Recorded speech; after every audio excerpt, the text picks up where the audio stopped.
Hi అండి. ఈరోజు మా మామయ్య గారితో కలిసి మా తాతయ్య గారికి సాయం చేయడానికి పొలంకి వెళ్ళానండి.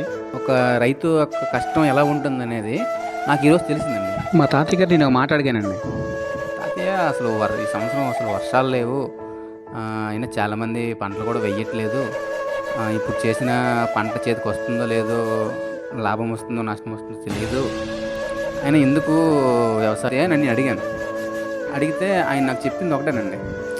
లాభం, నష్టం ఆశించే వాళ్ళమైతే వ్యవసాయం ఎప్పుడూ ఆపేసేవాళ్ళం. అంటే లాభం, నష్టం ఆశించకుండా వాళ్ళు పని చేస్తున్నారంటే వాళ్ళకి వ్యవసాయం అనేది ఒక పని కాదండి, ప్రపంచం. వ్యవసాయమే వాళ్ళకి ప్రపంచం. ఒకవేళ రైతు పండించడం ఆపేస్తే ప్రపంచం ఆగిపోతుందేమో అని అనిపించిందండి నాకు నిజంగా. ఒక రైతు కానీ పండించడం ఆపేస్తే ప్రపంచం ఖచ్చితంగా ఆగిపోతుందని నాకు అనిపించిందండి అప్పుడు. దీనిపైన మీ కామెంట్ ఏంటో తెలియజేయండి.